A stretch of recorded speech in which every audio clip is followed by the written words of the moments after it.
इस लेक्चर में बात करते हैं what are the various instruments of monetary policy. यानी कि देश में जो बैंकिंग को पूरे के पूरे एक नेशनल लेवल पर संभालना होता है और जो मॉनेटरी पॉलिसी जो देखनी होती है, जिसकी वजह से सेंट्रल बैंक हमारा जो कि है आरबीआई, वो ये इंश्योर कर सके कि इकोनॉमी के अंदर बहुत ज़्यादा पैसा सर्कुलेट ना कर रहा हो या फिर बहुत कम पैसा भी ना हो, तो उसके इंस्ट्रूमेंट्स को पहचानते हैं हम लोग what are the various instruments of monetary policy. सबसे पहला है रेपो रेट। रेपो रेट एक वो रेट होता है, एक वो रेट ऑफ इंटरेस्ट होता है जिस रेट पर सेंट्रल बैंक से पैसे लोन पर लिए जाते हैं कमर्शियल बैंकों के द्वारा। क्योंकि जैसा कि हमने पढ़ा था, it is a lender of last resort. Commercial bank को लोन देता है सेंट्रल बैंक। तो कमर्शियल बैंक को जिस रेट ऑफ इंटरेस्ट पर लोन प्राप्त होते हैं, आई रिपीट, कमर्शियल बैंक को जिस रेट ऑफ इंटरेस्ट पर लोन प्राप्त होते हैं सेंट्रल बैंक से, जैसे हम जब जनता जो है जब कमर्शियल बैंक्स के पास जाती है लोन लेने, सेकेंडरी डिपॉजिट के थ्रू जो बैंक्स हैं, कमर्शियल बैंक्स जो हैं, वो जनता को लोन देते हैं। लोन में एक सबसे बड़ी चीज क्या होती है? Principal amount along with interest. Similarly बैंकों को भी कभी कभार पैसों की जरूरत होती है, तो जितना वो पैसा ले रहे हैं कमर्शियल बैंक्स और जितना उनको ब्याज देना पड़ेगा, ये प्रक्रिया वो किसके पास जाकर पूरी करते हैं? ये प्रक्रिया वो पूरी करते हैं रिजर्व बैंक ऑफ इंडिया के पास जाकर। तो it is a rate of interest at which central bank lends funds to commercial bank. It is in a way cost of borrowing. यानी कि रेपो रेट हमें यह दिखाता है बोरिंग कॉस्ट कितनी है, किसके लिए? कमर्शियल बैंक्स के लिए। और किससे बोरो कर रहे हैं वो लोग? आरबीआई से। चीप क्रेडिट अगर मिले, इसकी वजह से देश में इन्वेस्टमेंट प्रमोट होती है।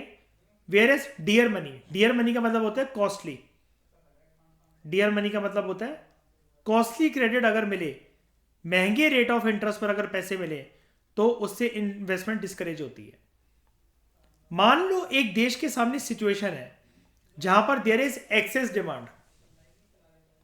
एक्सेस डिमांड और इन्फ्लेशनरी प्रेशर भी काफी ज्यादा है। सेंट्रल बैंक इस केस में क्या करेगा रेपो रेट के साथ? अब ये है थोड़ा सा application based aspect. In a situation of access demand and inflationary pressure, central bank repo rate की दरों को बढ़ा देगा। Central bank will increase the repo rate. क्यों? हाई बैंक रेट या हाई रेपो रेट जो है, ये फोर्स करेगा कमर्शियल बैंक को। जब रेपो रेट बढ़ गया, इसका मतलब क्या? कमर्शियल बैंक को भी सेंट्रल बैंक से महंगे रेट ऑफ इंटरेस्ट पर पैसा मिल रहा है। मेरी बात ध्यान से सुनना। अगर रेपो रेट बढ़ गया, रेपो रेट क्या था? ये वो रेट ऑफ इंटरेस्ट है जिस पर कमर्शियल बैंक्स बोरो करते हैं सेंट्रल बैंक से। जब उनको खुद अपना लोन महंगा मिला है, तो वो कस्टमरों को लोन क्या सस्ते पर देंगे? बताओ। हमारा खाता जिस बैंक में है उसको आरबीआई से महंगे रेट ऑफ इंटरेस्ट पर लोन मिला है, तो क्या हमें वो सस्ते रेट ऑफ इंटरेस्ट पे लोन दे देंगे? बताओ। पहले तो अपनी रिकवरी के बारे में सोचेंगे कि नहीं सोचेंगे? 100 रुपए रेट ऑफ इंटरेस्ट पर उनको लोन मिला, हमें वो 25 में दे देंगे? बताओ जनता को। नहीं ना। लेकिन यहां पर सवाल ये उठता है, आरबीआई ने महंगा दिया ही क्यों रेट ऑफ इंटरेस्ट पे कमर्शियल बैंक को लोन? क्योंकि सिचुएशन ऐसी थी देश के अंदर, there was excess demand and inflationary pressure. तो सेंट्रल बैंक ने रेपो रेट को इंक्रीज कर दिया, बैंक रेट को इंक्रीज कर दिया। अभी हम पढ़ेंगे बैंक रेट रेपो रेट, वैसे तो एक ही बात है, एक माइन्यूट सा क्या कहते हैं डिफरेंस होता है, छोटी सी बस एक दीवार होती है दोनों के बीच में, उसको देखेंगे। लेकिन अभी के लिए आप इतना समझ जाओ, बैंक रेट रेपो रेट एक ही बात है। हाई बैंक रेट फोर्स करता है कमर्शियल बैंक को to raise the rate of interest, जो कि क्रेडिट को डियर, अभी मैंने आपको बताया डियर का मतलब होता है कॉस्टली बना देता है कस्टमर के लिए। जब रेपो रेट अगर हाई है, ठीक है, बैंक रेट हाई है, तो कमर्शियल बैंक जो है वो भी लोन जब देंगे किसी को, तो इंटरेस्ट रेट कॉस्टली बना देंगे।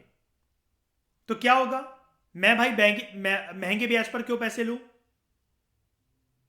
As a result demand for loans and जो दूसरे पर्पस हैं वो फॉल कर जाते हैं। लेकिन ये ऐसा जानबूझ के आरबीआई ने करा क्यों? देश में इन्फ्लेशन को कम करने के लिए और एक्सिस डिमांड को कम करने के लिए। तो होता क्या है, increase in repo rate by central bank, increase in repo rate by central bank, ये एडवर्सली इफेक्ट करता है क्रेडिट क्रिएशन को बाय कमर्शियल बैंक। क्यों? रेपो रेट को तुमने बढ़ा दिया, कमर्शियल बैंक कंप्लेन करते हैं तुमने रेपो रेट को बढ़ा दिया, अब हमसे और हमें फिर इंटरेस्ट रेट बढ़ाने पड़ेंगे। हायर इंटरेस्ट रेट हम बढ़ाएंगे तो हमसे कोई लोन नहीं लेगा, लोन नहीं लेगा तो हम पैसा कैसे कमाएंगे? क्योंकि हमारी तो सेकेंडरी डिपॉजिट ही है ना पैसा कमाना। हम जब लोन देते हैं तो उससे मल्टीप्लायर इफेक्ट के थ्रू हम लोग पैसा कमाते हैं, वही पैसा नहीं अब बन ही नहीं पाएगा। लेकिन आरबीआई बोलता है बेटा शांत, देश के माहौल को, देश की अर्थव्यवस्था को हम ज्यादा अच्छे से समझते हैं, बिकॉज अभी देश में चल रहा है महंगाई हद से ज्यादा, इन्फ्लेशन की सिचुएशन है, एक्सेस डिमांड बहुत ज्यादा कर रहे हैं कस्टमर्स, लोग, पब्लिक, उतनी सप्लाई नहीं है उनकी डिमांड को मीट करने के लिए, और होनी भी नहीं चाहिए। एक्सेस डिमांड का मतलब ये नहीं होता कि सप्लाई को लाकर वहां पर खड़ा कर दो सामने कि लो और डिमांड करो और सप्लाई आएगी, और डिमांड करो और सप्लाई आएगी। पॉसिबल भी नहीं है और करना भी नहीं चाहिए, क्योंकि resources are limited in nature and human bonds are limited. Problem of scarcity तो हमेशा रहेगी रहेगी।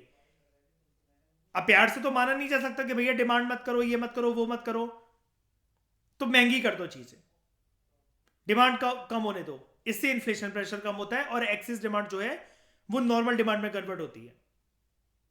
अगर उल्टा कर देते हैं, रेपो रेट डिक्रीज हो जाए, it will has the opposite effect. क्या अपोजिट इफेक्ट मतलब क्या? रेपो रेट का कम होना मतलब, सबसे पहले तो मीनिंग समझते हैं इसका, कमर्शियल बैंक को कम रेट ऑफ इंटरेस्ट पर आरबीआई से लोन मिला है या पैसे मिले हैं, अब ये भी कम रेट ऑफ इंटरेस्ट पर अपने कस्टमरों को लोन देंगे। जब रेट ऑफ इंटरेस्ट कम होगा, more people will be attracted to take loans from the bank, banking system, ज्यादा इन्वेस्टमेंट हो सकेगी इकोनॉमी के अंदर, एंड सबसे बड़ी बात, सेकेंडरी डिपॉजिट्स के थ्रू बैंक सस्ता लोन करके ज्यादा पैसा कमा सकते हैं क्योंकि रेट ऑफ इंटरेस्ट चीप हो गया है। दस by changing repo rate, central bank जो है देश के अंदर मनी सप्लाई को या क्रेडिट अवेलेबिलिटी को या तो बढ़ा सकता है या कम कर सकता है। सिंपल सा मैं आपसे एक सवाल पूछना चाहता हूं, सेंट्रल बैंक मनी सप्लाई या क्रेडिट अवेलेबिलिटी को कब इंक्रीज करेगा? जब देश में क्या चल रहा हो, इन्फ्लेशन के डिफ्लेशन?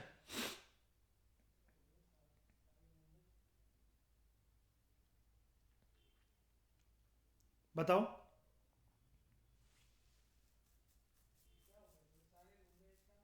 बोलो, कोई भी बोलो, मुझे ये बताओ। तो मुझे आप लोग ये बताओ, मैं ये पूछ रहा हूं, रेपो रेट को चेंज करके यहां पे लिखा हुआ है सेंट्रल बैंक जो है वो इंक्रीज कर सकता है या डिक्रीज कर सकता है मनी सप्लाई को और क्रेडिट अवेलेबिलिटी को, ठीक है?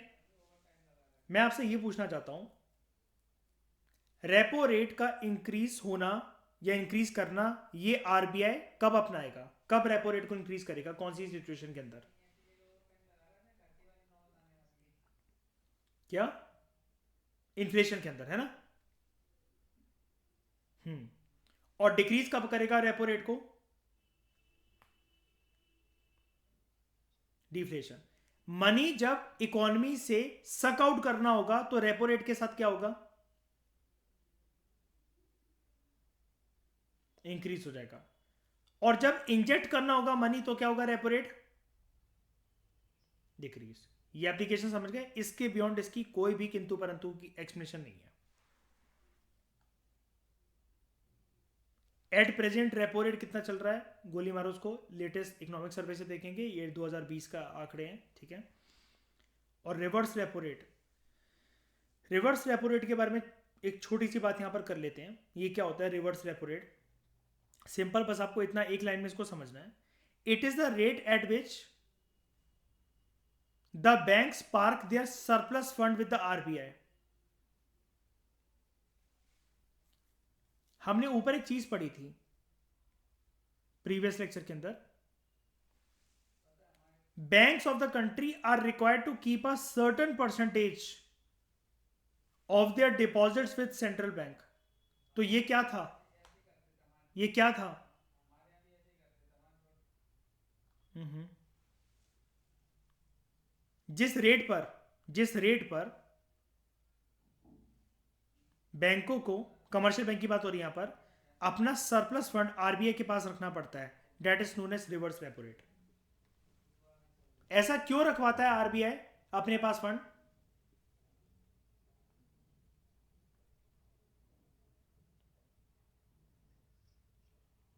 ताकि बैंक अगर कल को कोलैप्स कर जाए तो पैसा कुछ ना कुछ उन बैंकों का या उनके बिहाफ से आरबीआई किसको दे सके? जनता को। ठीक है, डिपॉजिटर्स को।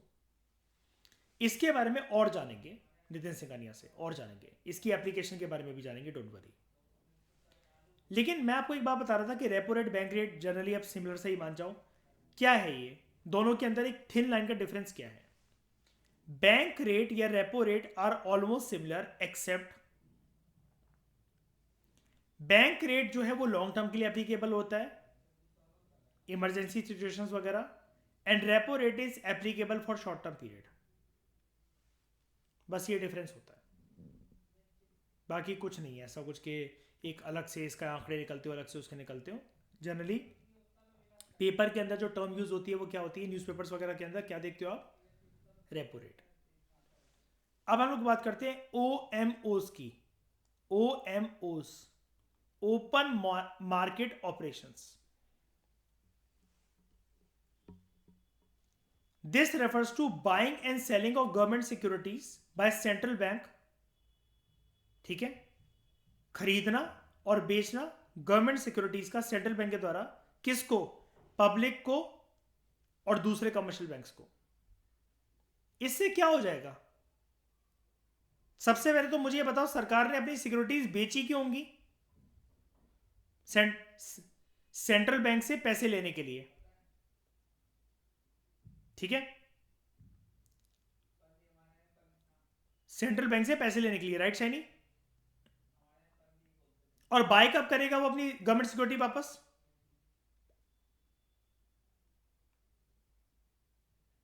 हाँ, बस अपना पैसा जब पे कर देंगे वो। इससे होगा क्या? इससे चल क्या रहा है? मनी सप्लाई से इंफ्लुएंस होता है, अगेन वही लीकेज एंड इंजेक्शन। अब ध्यान से सुनना, sale of government securities to commercial banks means flow of money into the central bank, जिसकी वजह से क्या रिड्यूस हो जाता है? कैश रिजर्व्स रिड्यूस हो जाते हैं। यहां पर क्या बात है? जो गवर्नमेंट सिक्योरिटीज हैं, गवर्नमेंट सिक्योरिटीज किसके पास आती हैं सबसे पहले?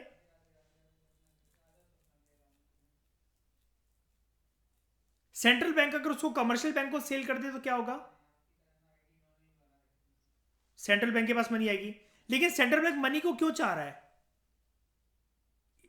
ये भिखमंगा है सेंट्रल बैंक? बताना जरा, आरबीआई भिखमंगा है? अब वो छोटे छोटे बैंकों से बच्चों से ही पैसे कलेक्ट करेगा वो अपने? नहीं, ये मकसद नहीं है उसका। उसका मकसद ये नहीं है। उसका मकसद क्या है? Yes, suck out the money from the economy, which means flow of money into the central bank, जिसकी वजह से कैश रिजर्व्स क्या होंगे? ये इकोनॉमी के अंदर जो पैसा है वो क्या होगा? कम होगा। कॉन्सिक्वेंसली क्रेडिट अवेलेबिलिटी जो होगी कमर्शियल बैंक्स की, वो कटेल हो जाएगी और वो कंट्रोल हो जाएगी। क्यों? क्योंकि उनका जो पैसा है, गवर्नमेंट सिक्योरिटी उन्होंने खरीद ली और उनका जो पैसा है कहां चला गया? सेंट्रल बैंक के पास। अच्छा, मुझे एक बात बताओ, एक चीज पूछता हूं। आरबीआई किसी को ये ऑर्डर दे, यूको बैंक को, पीएनबी को ये ऑर्डर दे कि तुम मुझसे गवर्नमेंट सिक्योरिटीज खरीदो, तो मयूर वो मना कर सकते हैं? नहीं नहीं, मुझे नहीं खरीदनी, मेरा मनी नहीं है खरीदने का, मैं क्यों खरीदूं?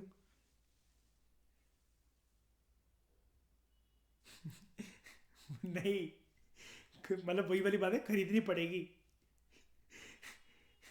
गोद में बिठा के खरीदवाएंगे उससे कि बेटा क्या कह रहा है, अच्छे से सुना नहीं मैंने, क्या नहीं खरीदनी? मतलब ये एक ऐसा दुकानदार है आरबीआई मयूर, जबरदस्ती छिपाएगा चीज। ये एक प्रोसेस है बस देश का, मतलब एक शाइनी समझ रहे हो, मतलब एक ये बस प्रोसेस है। लेकिन आरबीआई को यहां पर कोई मना नहीं कर सकता, कोई ये नहीं कह सकता है। जैद, ईशा, अर्पित, कोई ये नहीं कह सकता है कि नहीं हमें नहीं खरीदना, मन नहीं है हमारा, मैं क्यों खरीदूं गवर्नमेंट सिक्योरिटी का, मैं क्या करूंगा? क्यों? क्योंकि उनको पता है गवर्नमेंट सिक्योरिटी अगर ये हमें बेच रहे हैं तो मुझे पैसा देना पड़ेगा। मैं क्यों खरीदूं वो चीज, मैं क्या करूंगा उसको रख के? When central bank buys securities, it increases cash reserves of the banks. जब वापस सेंट्रल बैंक खरीद लेगा उनसे सिक्योरिटीज तो क्या होगा? हाँ, अब वो दोबारा पैसा किसको बेचेगा? आरबीआई, बैंकों को। और कमर्शियल बैंक उस पैसे के साथ क्या कर सकेंगे? लोन वगैरह पास कर सकते हैं, मनी मल्टीप्लायर इफेक्ट में डाल सकते हैं उसको, क्रेडिट क्रिएशन कर सकते हैं और प्रॉफिट इंक्रीज कर सकते हैं अपना। और उनकी credit and their ability to give credit वो इंक्रीज हो जाती है। एबिलिटी टू गिव क्रेडिट मतलब क्या? किस फॉर्मेट के अंदर? लोन। ये ओपन मार्केट ऑपरेशन आपको टिपिकल तो नहीं लगा? बताओ। हाँ, हाँ। यहां पर मैं बता देता हूं। एक सेकेंड, एक सेकेंड। यहां तीन पार्टीज हैं। ये सिक्योरिटी सरकार की हैं, ठीक है? बीच में यहां पर आरबीआई है और इधर है कमर्शियल बैंक। यहां पर नीडी पर्सन ये है, कमर्शियल बैंक यहां पे ना रामू काका है। रामू काका क्यों? रामू काका अभी पूरा दिन का काम खत्म करके 12 बजे सोया है रात को। लेकिन अगर इससे फिर से बोल दिया जाए ना, यार चाय पीने का मन कर रहा है रामू काका जरा यार, तो रामू काका मना नहीं कर सकता क्योंकि घर का नौकर है रामू काका। वो ये नहीं कह सकता बदले में, मयूर, बदले में कि मेरा मन नहीं है यार, सुबह बना दूंगा, सुबह पी लेना, 2 कप पी लेना। यानी कि मैं बात क्या कर रहा हूँ, जो चाय बनाने को बोला गया वो क्या बनाने को बोला गया? बेटा पत्ती भी ला, चीनी भी ला, ये भी ला, वो भी ला, गवर्नमेंट सिक्योरिटीज खरीद बेटा, और खरीदनी पड़ेंगी। जबरदस्ती पैसा यहां से यहां लिया जाएगा, कमर्शियल बैंक से यहां। और जो आप कह रहे हो ना, अब मैं आपके टॉपिक पर आता हूं।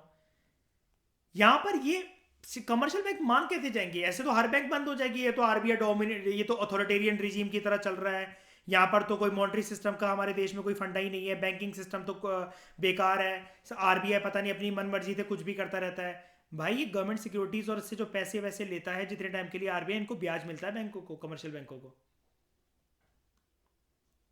कमर्शियल बैंकों को ब्याज मिलता है। और सरकार को अगर मैं पूछूं, अगर आपसे पूछूं कि सरकार को, जो सरकार पैसे लेती है आरबीआई से, तो क्या सरकार को ब्याज देना पड़ता है? आरबीआई को देना पड़ता है। क्यों? क्योंकि हमने क्या देखा, गवर्नमेंट को आरबीआई जब भी पैसा दे रहा है तो वो ग्रांट के फॉर्म में दे रहा है कि लोन के फॉर्म में दे रहा है? वेरी इंपॉर्टेंट वर्ड, लोन के फॉर्म में, लोन के फॉर्मेट में दे रहा है। अच्छा, क्या मुझे एक बात बताओ, अगर आपको कल को पेपर के अंदर ये क्वेश्चन आ जाए कि गवर्नमेंट जो है वो कमर्शियल बैंक से कैसे बोरो करता है देश के अंदर, तो बताओ ये चीज सही है? गवर्नमेंट बोरो कर सकती है कमर्शियल बैंक से? हाँ, लेकिन नहीं, लेकिन माध्यम होगा बीच में आरबीआई। कैसे? सबसे पहले आरबीआई क्या करेगा? आरबीआई क्या करेगा? पहले खुद लेगा सिक्योरिटीज। ये सिक्योरिटीज किसको बेचेगा? कमर्शियल बैंक को। कमर्शियल बैंक से आरबीआई के पास क्या आएगा? मनी। और ये जो मनी है कमर्शियल बैंक को, क्या इस पे ब्याज मिलेगा? मिलेगा। इनको मिलेगा इंटरेस्ट की लॉलीपॉप। यहां पर कमर्शियल बैंक को मान लो कस्टमर जैसे हम थे, ठीक है, और यहां पर लोन मांग रही है ये सरकार, यानी कि वो मान लो 3-4 करोड़ का पर्सन कोई लोन लेने आया हुआ है, कोई बिजनेसमैन वगैरह है, जैसा कि हम कमर्शियल बैंक में बनाते थे ना कहानी पूरी पूरी। अब ऐसा मान लो यहां पर ये आरबीआई है, कमर्शियल बैंक है हम, और सरकार है कोई एक बोरोवर। यहां आरबीआई जो पैसा आया कमर्शियल बैंक से वो किसको दिया? सरकार को। सरकार से ब्याज लेगा क्या आरबीआई? ब्याज लेगा, यस। लेकिन ये ब्याज इतना बड़ा होगा एज कंपेयर टू जो कमर्शियल बैंक को जो ब्याज देना है आरबीआई को। तो क्या ये शाइनी प्रोसीजर सेम नहीं हो गया जैसे कमर्शियल बैंक और पब्लिक के साथ होता है? तो वैसे ही आरबीआई और गवर्नमेंट के साथ ये प्रोसीजर सेम नहीं हो गया बिल्कुल ऑलमोस्ट? ये चीज है। क्या ये ओपन मार्केट ऑपरेशन, ये थोड़ा सा टेक्निकल होता है, लेकिन क्या ये सबको समझ में आया?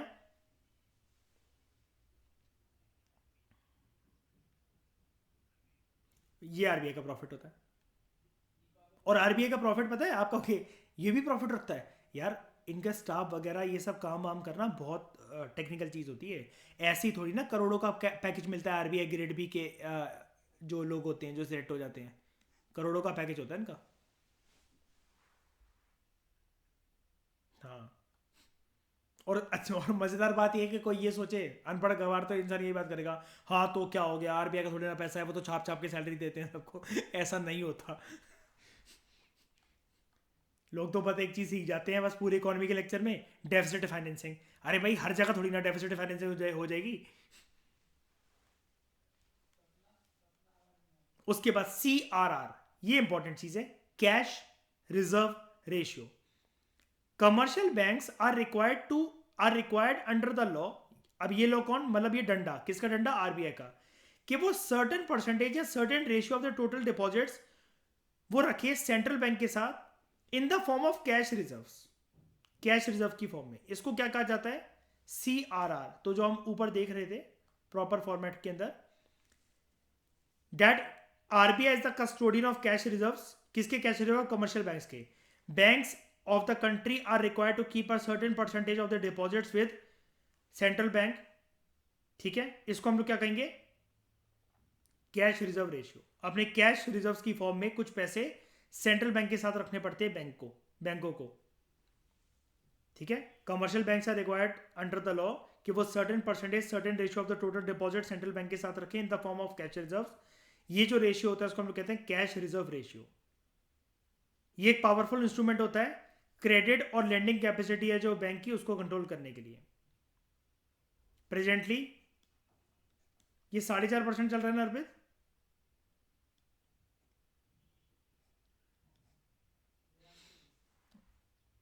4.5%। देख लेना, लेटेस्ट इकोनॉमिक सर्वे आएगा, डोंट वरी। मैं तो जानता भी नहीं इसके आंकड़े क्या है। बस ये कि मुझे तो बस ये दिमाग में बस एक प्रेशर रहता है मेरे कि जिस टाइम पर अगर मैं पेपर दे रहा हूँ तो जितना सब जानते हैं उतना तो मैं जानूँ ही, और उनसे ज़्यादा ही जानूँ। तो अभी क्या आंकड़े हैं मुझे से लेना देना नहीं है कुछ भी। लेटेस्ट जो है इकोनॉमिक सर्वे से हम देख लेंगे। टू कटेल the credit giving capacity of the banks. अब बैंक तो सारे के सारे पैसे ऐसे तो लोन पे घुमाता रहे। सेंट्रल बैंक CRR को रेज कर देता है। अगेन माइंड यू, एप्लीकेशन आ रही है यहाँ पर, एप्लीकेशन बेस्ड क्वेश्चन बन सकता है यहाँ से। बैंकों के क्रेडिट गिविंग कैपेसिटी को कंट्रोल करने के लिए सेंट्रल बैंक CRR को इंक्रीज कर देता है। लेकिन जब उसको लगता है कि हाँ क्रेडिट क्रिएशन होनी चाहिए, कमर्शियल बैंक के पास इन्वेस्टमेंट वगैरह दौड़नी चाहिए, लोन वगैरह जाने चाहिए कस्टमर्स के पास, तो when it wants to enhance the credit giving powers of the bank, वो रिड्यूस कर देता है CRR को। यानी कि ऑब्वियस ही बात है ना, CRR को इंक्रीज कर देगा तो ज्यादा पैसा कमर्शियल बैंक का किसकी तिजोरी में रहेगा? उनकी तिजोरी में कि आरबीआई की तिजोरी में? तो क्या फिर वो ज्यादा लोन दे सकता है? नहीं दे सकता। लेकिन आरबीआई ने ऐसा करा क्यों होगा? क्यों उसका ज्यादा पैसा अपने पास निचोड़ के अपनी तिजोरी में रखवा लिया? क्यों? उस टाइम पर मनी, देश में मनी का हालात क्या होंगे इकोनॉमी के अंदर? ज्यादा होगा। और जब उसको ये लगे कि नहीं यार, लोन वगैरह मांगने के लिए बहुत लोग हैं और इन्फ्लेशन भी बहुत ज़्यादा कम है और पैसा इतना ज़्यादा इकोनॉमी के अंदर नहीं घूम रहा है, तो वो CRR के साथ क्या करेगा? कम कर देगा। तो क्या कहेगा? अब तुम इतना पैसा हमारे पास मत रखो, तुम बड़े हो गए हो, अब तुम पैसा क्या करो, खुद संभालना सीखो और इस पैसे से पैसा बनाओ, जाओ ट्रेडिंग सीखो, ट्रेडिंग अनलिमिटेड से।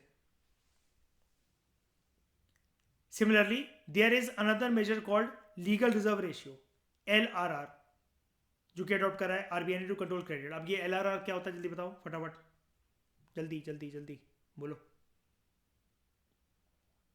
कि उनको खुद के पास रखना है, रिजर्व तो दोनों रखना है शायनी, ये खुद के पास रखना है बैंकों को। CRR एक ऐसी चीज है, शगन में 11,000 रुपए मिले मयूर आपको, वो मम्मी ने कहा ये मैं रख लेती हूं। ताऊजी ने 100 रुपए दिया आपको, वो मम्मी बोली ये तू रख ले संभाल के लिए।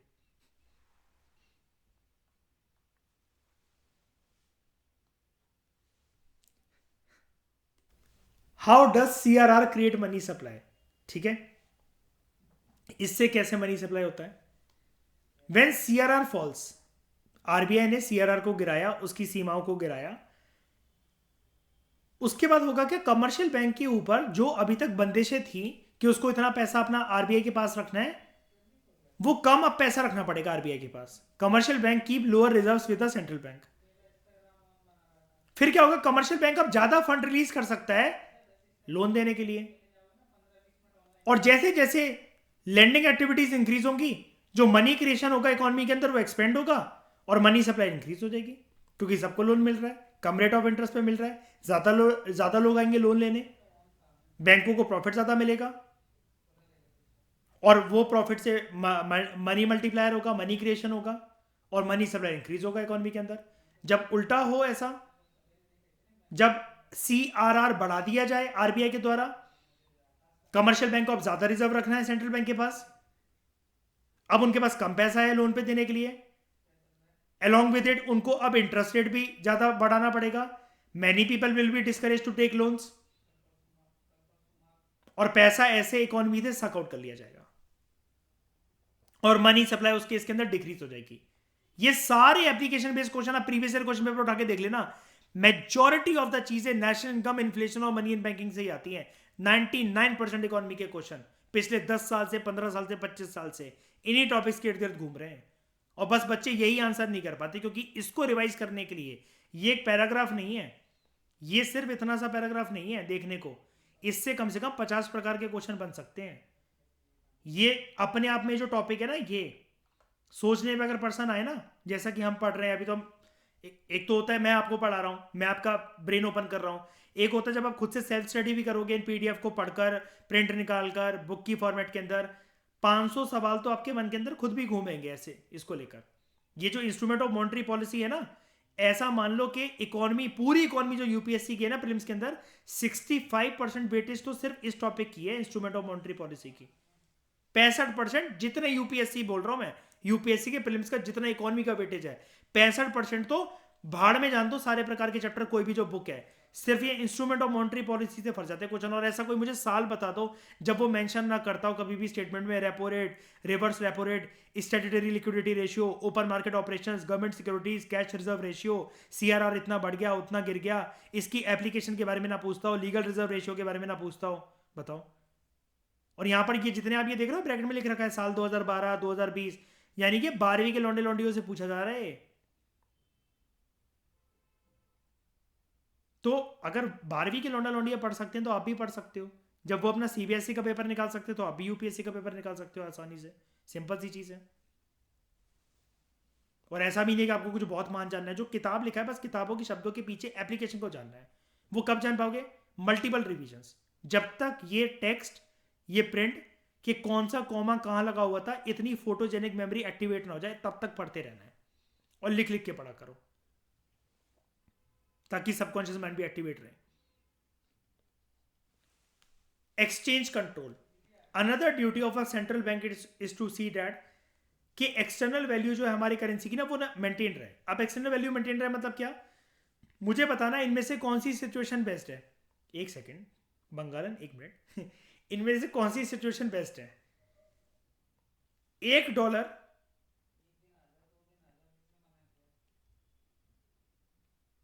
1,000 रुपए का आ रहा है। दूसरी सिचुएशन $1 100 रुपए का आ रहा है। विच सिचुएशन इज बेस्ट? 100 रुपए का आ रहा है। क्यों? ये क्या शो करता है कि हमारी करेंसी की स्ट्रेंथ है या वीक है? स्ट्रेंथ है। ठीक है, इस चीज को मेंटेन करना कि 1,000 रुपए ना हो, इसकी जिम्मेदारी कौन है? इसकी जिम्मेदारी किसके पास है? सॉरी, इसका जिम्मेदार कौन है? RBI, central bank. ठीक है, और ये सिर्फ डॉलर तो एक चीज होती है, हमारे दिमाग में तो डॉलर डॉलर छाया रहता है।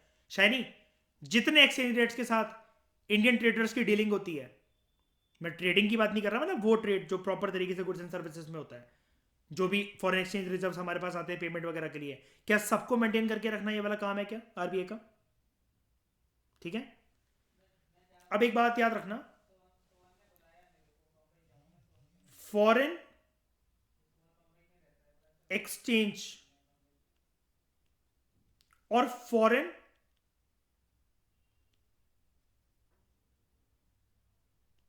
करेंसी, इसमें कंफ्यूज मत होना। शैनी क्या डिफरेंस होता है?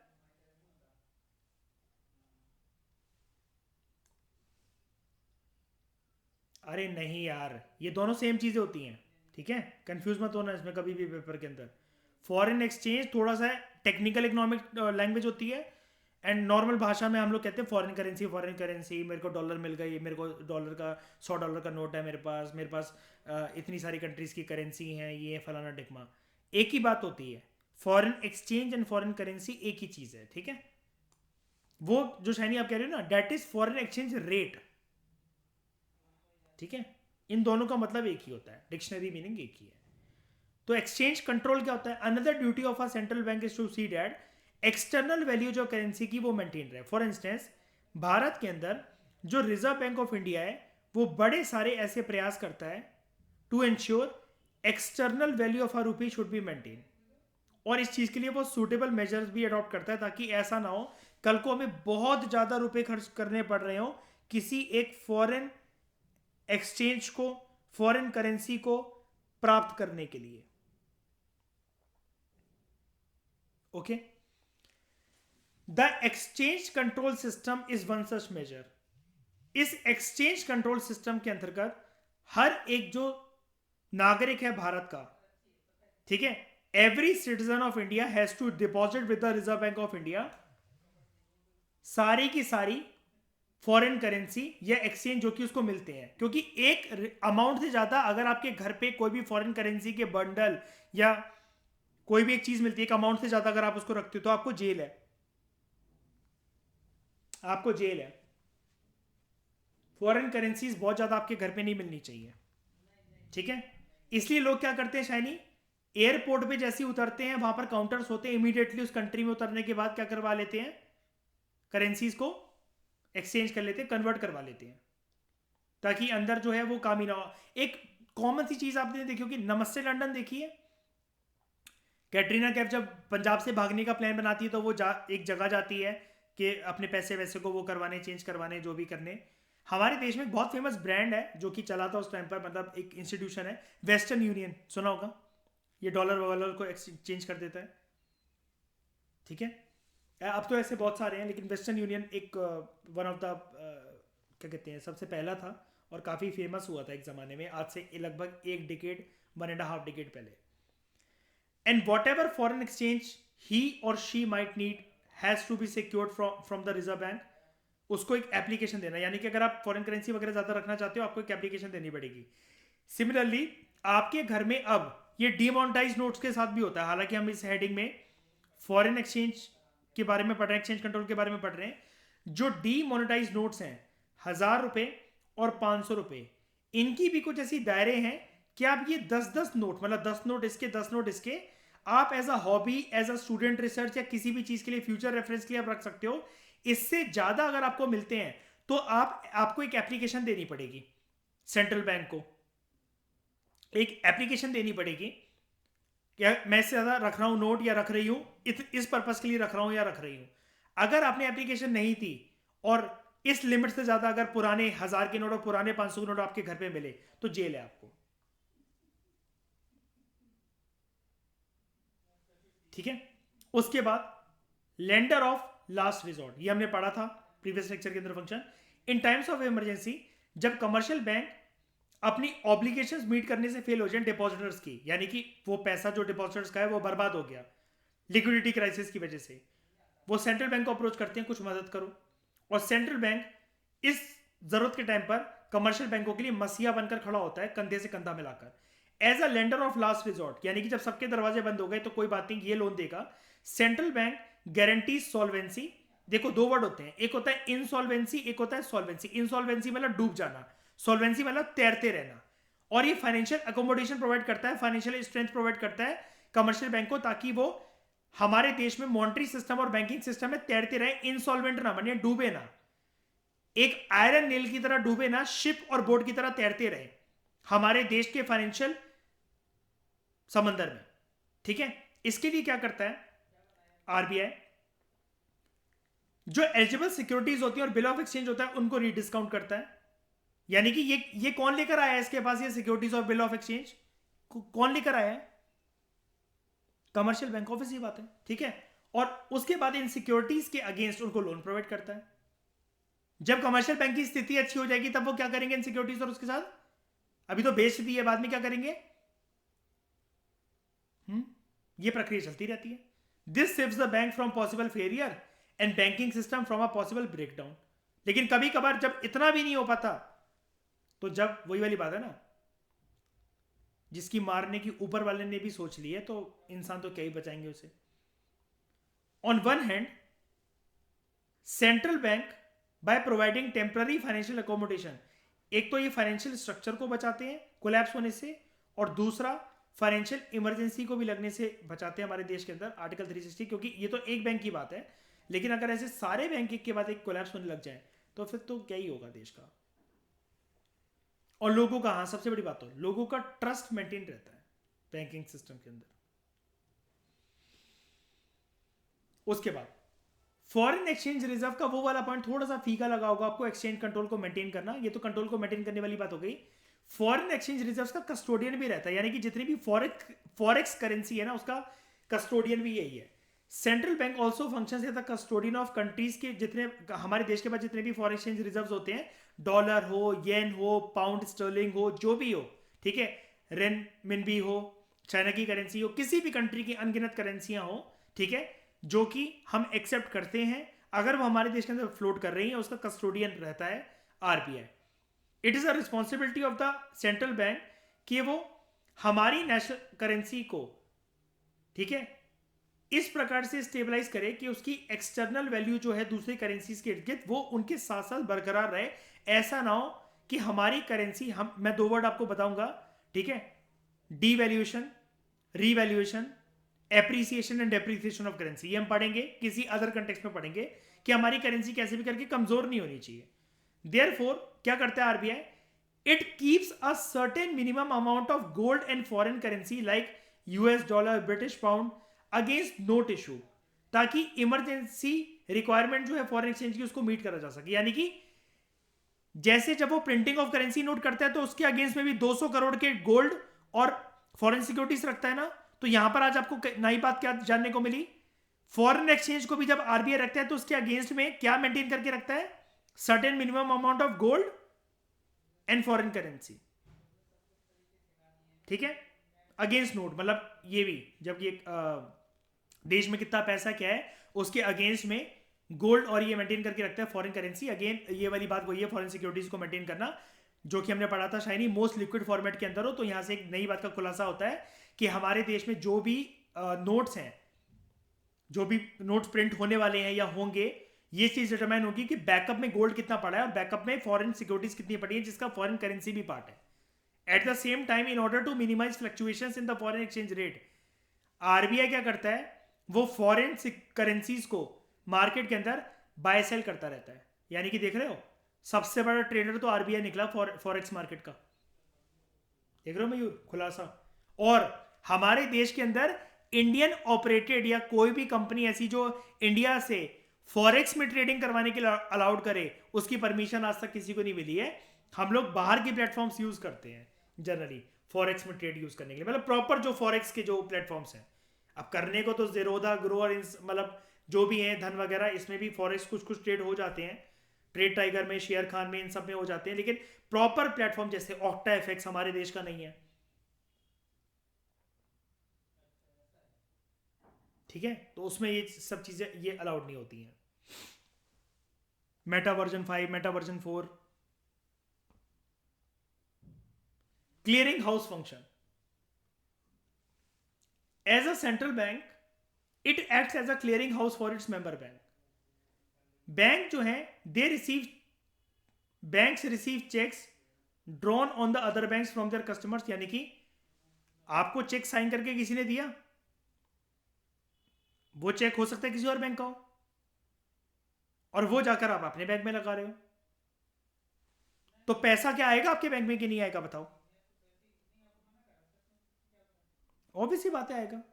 ये तो वही वाली बात हो गई ना कि आपके पास अगर फोन, मेरे पास फोन पे है, आपके पास गूगल पे है, यूपीआई आईडी भी तो एक चीज होती है, स्कैन भी तो एक चीज होती है, तो क्या पैसा नहीं आ पाएगा क्या एक दूसरे की तरफ?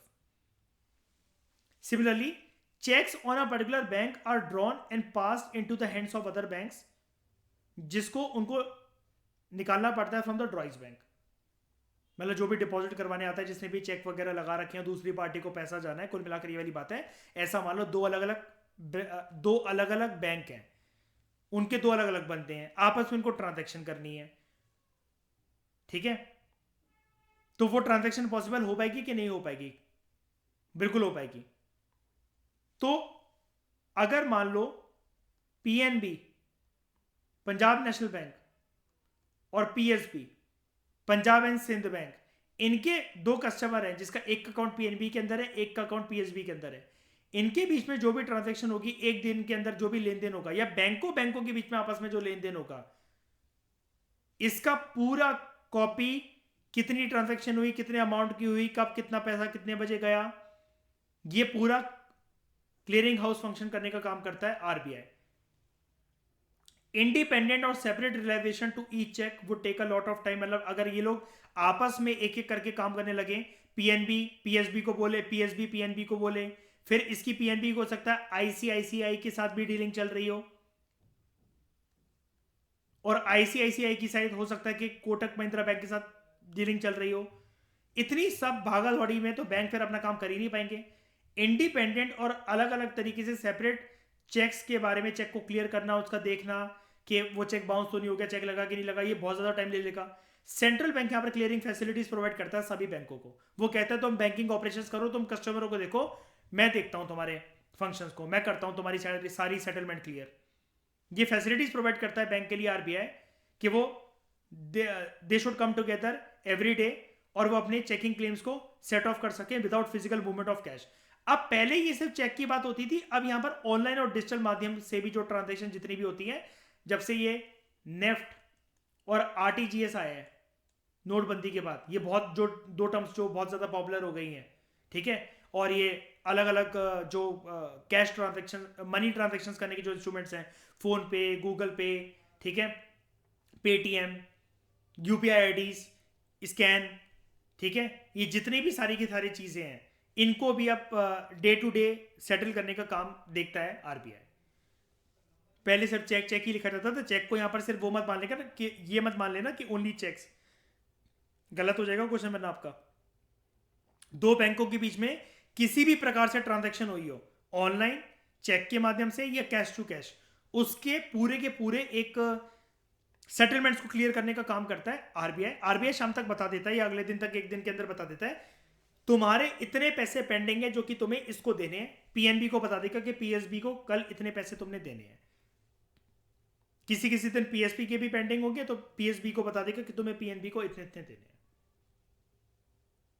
कस्टमरों ने जो ट्रांजैक्शंस करी हैं उसकी फीस वगैरह लगते हुए, एटीएम चार्जेस वगैरह लगते हुए, सेटलमेंट ये बोलती है, आरबीआई बता देता है, रिपोर्ट सेंड कर देता है कि आपको इतने पैसे क्लियर करने हैं उसको। ऐसे ट्रांजैक्शंस होती रहती है स्मूथली सभी बैंकों के बीच में, वरना हर एक बैंक बहुत महान बनने की सोचता है।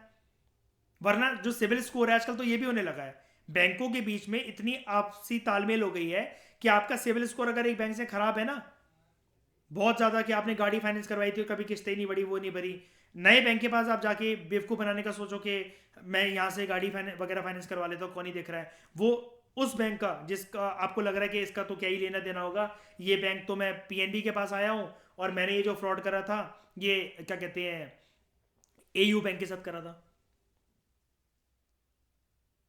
तो मैं ये कैसे जान लेंगे? वो रिपोर्ट पूरी की पूरी सेंड हो जाती है। आरबीआई आजकल ये भी करने लगा है कि सभी बैंकों को बोलते थे कि सिविल स्कोर अगर ये जो कस्टमर की है, तभी तो ये केवाईसी होती है, know your customer, Aadhaar pan वगैरह सब कुछ लिंक होकर पता लग जाता है एक कस्टमर का रिकॉर्ड कैसे रहा है दूसरे बैंक के अंदर, ताकि हर्षद मेहता जैसे स्कैम ना हो।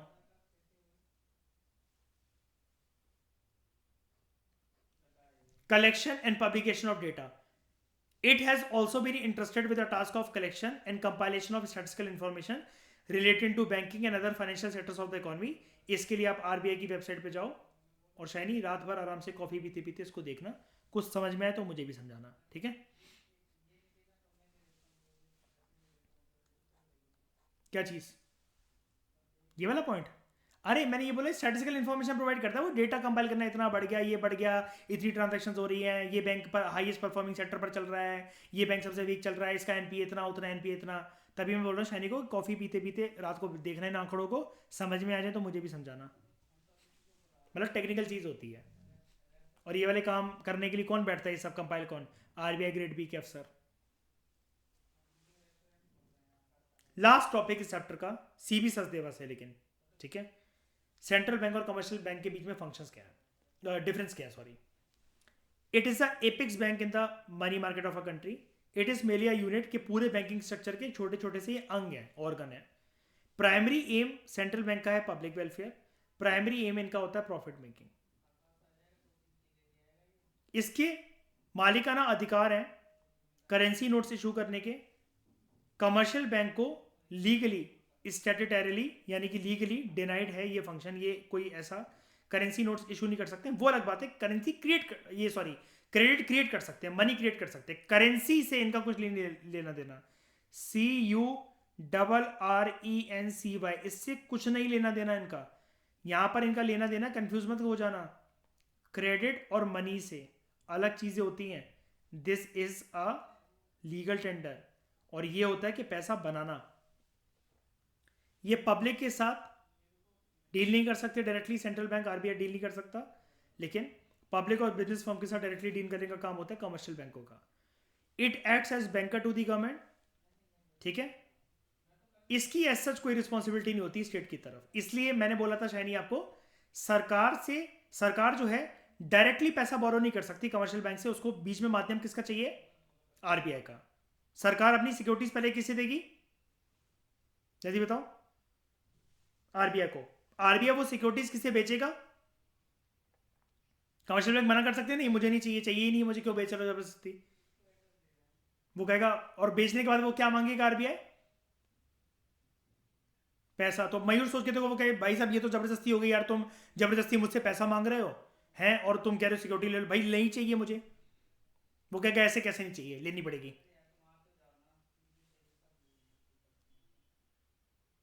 मौत मोहब्बत, इकोनॉमी के अंदर मौत मोहब्बत और आरबीआई की बातों को इग्नोर करना बहुत मुश्किल है। It decides its monetary policy to realise economic stability and full employment in the country, ठीक है। मॉनेटरी पॉलिसी, बैंकिंग पॉलिसी इस प्रकार से चलाता है आरबीआई, अपनी तारीफ हो रही है। ये एक सप्लीमेंट्री रोल प्ले करता है कि हाँ जो इसका विजन है उसको और एक्सपेंड कर देते हैं कमर्शियल बैंक, क्योंकि ये ज़्यादा नंबर में है और पब्लिक के साथ डायरेक्टली डीलिंग होती है, लेकिन अपनी मन मर्जी से कुछ भी ना कर सके, इसलिए रेगुलेटेड होते हैं by RBI only. It is the custodian of पूरे देश के जो गोल्ड और फॉरेन एक्सचेंज रिजर्व्स हैं, फॉरेन करेंसी है, फॉरेन सिक्योरिटीज है, उसका कस्टोडियन है आरबीआई, और ऐसा कोई फंक्शन परफॉर्म नहीं करता commercial bank. This is a very good differentiation table, जिससे आपका एग्जाम में जल्दी जल्दी आपको बहुत सारे पॉइंट्स मिल जाएंगे, 2 पेजेस भी आपके भर जाएंगे। अगर 10 नंबर का आया, 15 का भी आया इनकेस, तो आप आराम से एक कॉलम डालकर यहाँ पर आप अपना सेंट्रल बैंक और यहाँ पर कमर्शियल बैंक्स जो हैं उनके बारे में आप आराम से मेंशन कर सकते हो। 7 पॉइंट है, काफ़ी अच्छे पॉइंट है, शॉर्ट है, प्रिसाइज है, सारी चीज़ें बताते हैं, और एग्जाम के अंदर जितना टाइम मिलेगा उस लिहाज से लिखने के लिए काफ़ी अच्छे पॉइंट हैं। उतना ही है कि इसके बियॉन्ड टाइम होगा ही नहीं कि आप कुछ मेंशन कर पाओ उस क्वेश्चन के अंदर। जितने मिले उतने मिल के उतने लेकर निकल लो। इस डिस्कशन में दोस्तों फिलहाल इतना ही, और सीबी सचदेवा से मनी एंड बैंकिंग हमने बहुत ज़्यादा कॉम्प्रिहेंसिव तरीके से कवर करा, लेकिन ये सिर्फ ट्रेलर था। पिक्चर देखेंगे नितिन सिंघानिया से, और भी नए नए तरीके के बैंक, और भी उनके नए नए तरीके के फंक्शंस जैसे स्टैट्यूटरी लिक्विडिटी रेशियो, और भी चीज़ें हैं, वो हम सारी की सारी नई नई चीज़ें पढ़ेंगे। आरबीआई का इतिहास और अच्छे से जानेंगे, ठीक है। आइडिया किसका था, कौन पर्सन्स इन्वॉल्व थे, पहले इकोनॉमिस्ट कौन थे, ऐसे, ठीक है। सब जानेंगे, आरबीआई के पहले गवर्नर, लेटेस्ट गवर्नर, सब कुछ। इस डिस्कशन में फिलहाल इतना ही। Thank you very much for discussion. हमारा चैप्टर कॉम्प्रिहेंसिव तरीके से कंप्लीट हुआ।